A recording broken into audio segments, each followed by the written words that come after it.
Newsman Opinion.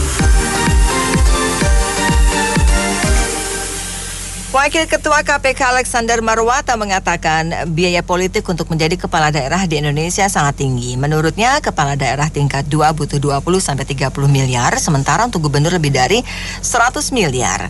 Apa komentar Anda mengenai biaya politik di Indonesia ini? 6339160. Biaya politik yang tinggi seperti tadi diutarakan, itu jelas kontestasi itu kan membutuhkan banyak biaya dengan banyak pengorbanan. Akhirnya yang ikut dalam kontestasi itu pasti ya mungkin jual rumah, jual kendaraan atau untuk ikut serta ya. Dengan pemikiran mereka bisa menjadi champion ataupun juara aja. Nah, kalau bisa menjadi juara itu ada kecenderungan untuk menimbulkan penggelembungan proyek atau markup yang sehingga menimbulkan mengguritanya korupsi di berbagai instansi atau bidang proyek yang digeluti. Ini yang cukup berbahaya karena selama ini kan biaya tersebut tidak dibiayai oleh negara. Nah, ini jadi ada keinginan pada saat terpilih dia akan berusaha untuk mengembalikan modal yang telah diinvestasikan pada saat kontestasi tersebut. Yang repotnya kalau tidak terpilih, itu calon-calon itu akan bingung tuh, apalagi kalau uangnya itu hasil pinjaman dari perbankan atau akademi keuangan lain, yang mana notabene akan menjerat hutang yang cukup besar. Akibatnya kontestan itu akan menjadi bengong atau gimana. Jadi saya kira memang betul sih ini sebuah rumit selama biaya kontestasi belum dibiayai negara, ya ini akan terus menerus terjadinya hal-hal demikian. Saya kira demikian. Ya, menurut saya ini opini yang dikemukakan Pak Sefon merupakan jawaban mengapa proyek istana baru yang ratusan triliun dipaksakan untuk dikerjakan dalam keadaan krisis sekarang ini. Biaya untuk jadi presiden pasti berlipat-lipat daripada jadi gubernur. Makanya harus balik modal di akhir masa jabatan. Thank you. Menurut saya, kata Pak Alex Marwata, mantan wakil ketua KPK, itu ada benarnya juga ya.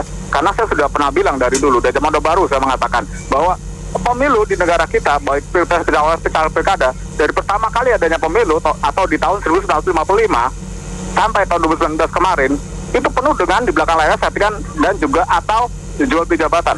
Yang gratis itu settingan, sedangkan lainnya jual beli jabatan. Adapun yang bisa gratis, biasanya itu yang pengurus-pengurus parpol atau keluarga presiden atau anak presiden atau mantan-mantan presiden itu, dan pengurus parpol dan keluarga saudaranya itu disebut calon pejabat negara VVIP, jadi bisa gratis. Sedangkan yang calon pejabat negara yang lain itu disuruh membayar, atau anggota parpol biasa disuruh membayar dengan jumlah yang besar. Misalnya di pilpres pilkada atau tarif presiden atau tarifnya sendiri, jadi wakil presiden atau tarifnya sendiri, jadi kepala daerah, gubernur, bupati, wali kota dan lain sebagainya ada tarifnya sendiri, bahkan dari caleg pun ada tarifnya sendiri. Untuk pertama kali jadi pejabat negara itu yang anggota partai politik biasa atau orang biasa. Beda yang kalau pejabat negara VVIP, mereka bisa gratis.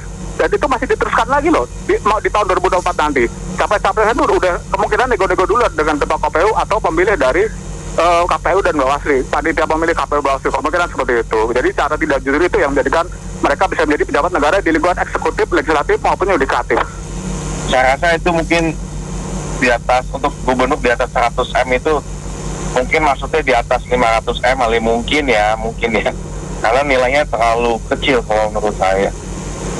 Nah, balik lagi, emang sistem pemilu kita emang dari awal emang mungkin didesain atau terbentuk seperti itu gitu. Saya jadi ingat dulu lagi pilkada zaman Pak Jokowi dan Ahok, itu mungkin satu-satunya pilkada itu yang calon dari dua calon ini yang anti mainstream istilahnya. Kalau yang lain tuh bagian kaos, bagian ini, kalau mereka itu malah kebalikan gitu loh.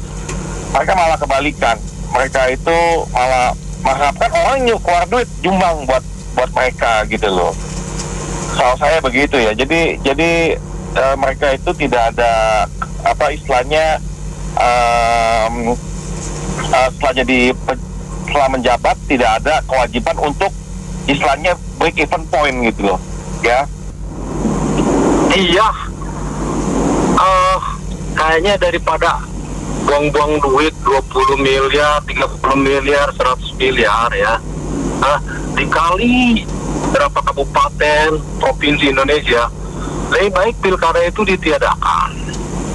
Nah, langsung aja pejabatnya dipilih oleh presiden, bertanggung jawab terhadap presiden. Bayangin dari mana orang punya duit sebanyak itu.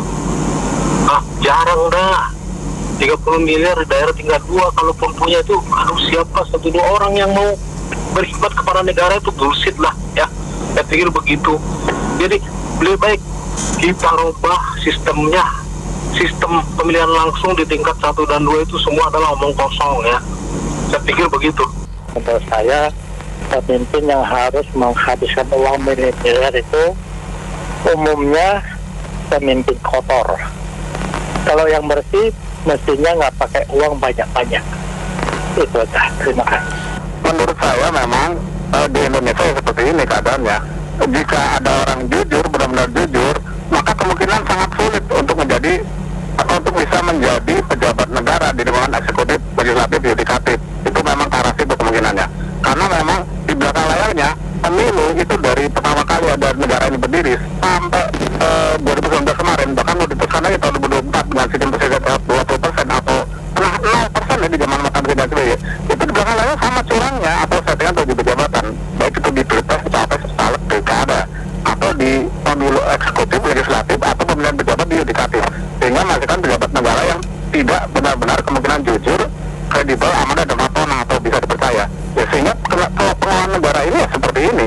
Sementara negara-negara lain seperti kita ketahui pendapatan rakyat Singapura atau Malaysia itu rata-rata di atas negara kita. Tapi kita kalau rakyatnya mengejar UMR yang 4 jutaan per bulan, itu saja harus pakai demo-demo dulu ya para buruhnya ya. Kalau di Malaysia, Singapura kan tidak usah pakai demo-demo UMR-nya karena UMR sudah cukup bagi mereka setiap bulan. Kemungkinan seperti itu. Terima kasih. Assalamualaikum.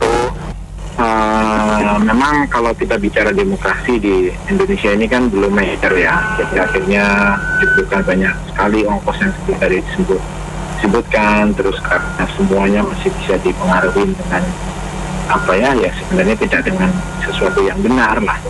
Nah, sehingga cara mempengaruhinya ya sesuatunya diperlukan dengan uang.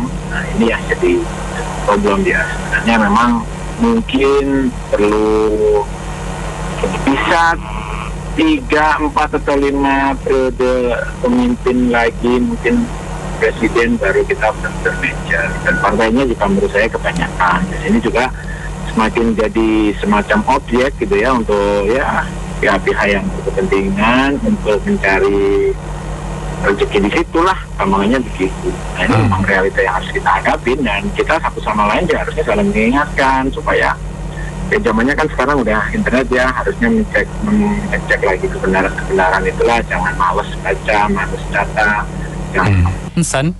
Sebenarnya di negeri ini sudah lama ada 3 versi. Satu didukung oleh umat agama, kedua sistem preman, 3 uang.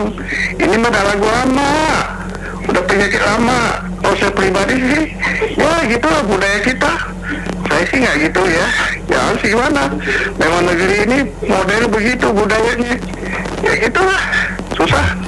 Ya saya komentar ya, kalau memang benar 100M untuk biaya politiknya saya bagi jabatan gubernur atau kepala daerah, berarti sekitar 20M 1 tahun, 20M 1 tahun, sebulan 2M. Nah saya bayangkan 2M 1 bulan itu kalau dipakai untuk proyek-proyek pembangunan di markup dan lain-lain makin aneh dan besar lagi.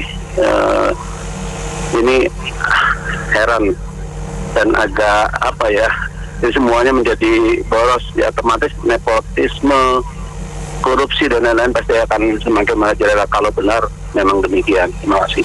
Saya pikir biaya tinggi ini juga berkaitan dengan bagaimana kesadaran politik warga negara. Nah, disinilah perlunya KPU misalnya atau pemerintah membuat masyarakat itu paham bagaimana memilih kepala daerah yang baik.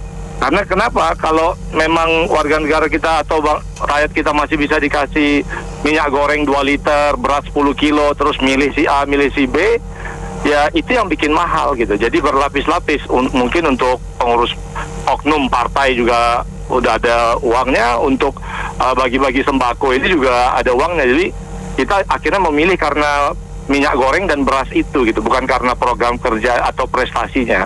Terima kasih. Kalau kita lihat dari harus biaya tinggi 20 miliar, 30 miliar begitu, dan kita lihat pejabat-pejabatnya LHKPN-nya itu kadang-kadang ada yang di bawah 10 miliar lagi yang ininya, dia punya LHKPN-nya.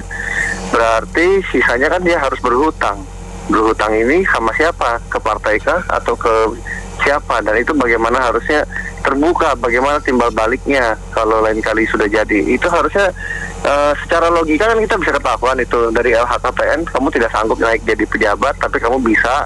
Nah, apa timbal baliknya? Itu satu. Kedua, dari sisi perpajakannya, bagaimana itu bayar pajaknya kalau 30 biaya untuk menjadi gubernur 30 miliar, bayar PPH nggak itu? Itu bagaimana perpajakan? Itu sebenarnya nggak usah cari-cari ke rakyat bagaimana caranya tax amnesty dan lain-lainnya, tapi seharusnya kan dari sini udah kelihatan tuh ada omset yang belum kebayar pajak nih. Pejabat-pejabat sendiri sudah benar belum? Dari situ dulu ya kita berkacanya. Ya kalau menurut saya sih kalau nggak ada duit berarti kan dia harus butuh sponsor. Nah sponsor itu kan pasti minta imbal balik.